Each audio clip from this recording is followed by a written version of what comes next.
Saya menyoroti beberapa hal saja, pimpinan, yaitu yang pertama terkait dengan Ditjen Pendis, karena ini anggarannya besar 34T, maka saya mohon pelindungan siswa dan santri di institusi keagamaan terkait dengan kekerasan seksual ini perlu diperkuat, dipertajam, tolong dibantu sedemikian rupa.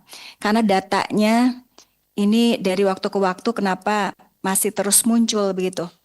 Ini saya baca sedikit data saja, Ibu dan Bapak, jadi terkait dengan kekerasan seksual di institusi keagamaan, ini menurut catatan tahunan Komnas Perempuan, ini 17,52%. Kemudian data Jaringan Pemantau Pendidikan Indonesia sebanyak 20%.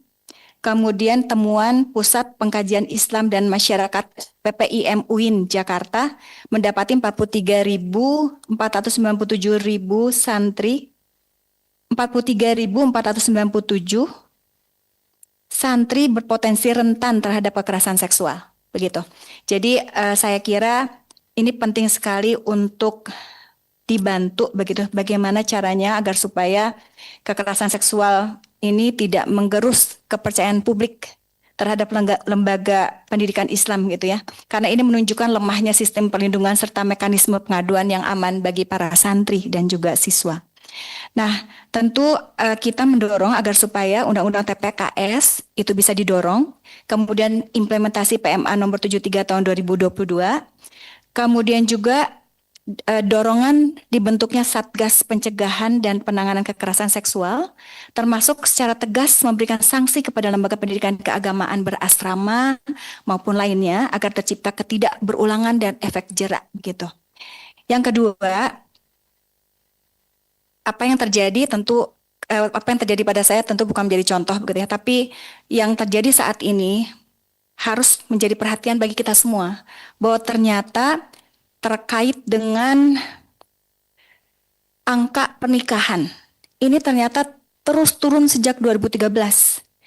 Bahkan secara rata-rata akumulatif dari 2021 sampai dengan 2024, angka pernikahan nasional telah turun sekitar 15,1%. Ini menunjukkan perubahan signifikan dalam pola pembentukan keluarga.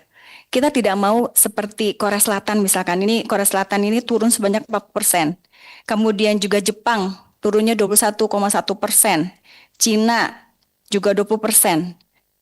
Tentu kita perlu melakukan berbagai hal. Saya mengapresiasi yang sudah dilakukan oleh Kemenag ya. Ada tepuk sakinah begitu ya. Kemudian banyak sekali program-program penyiapan calon pengantin begitu ya.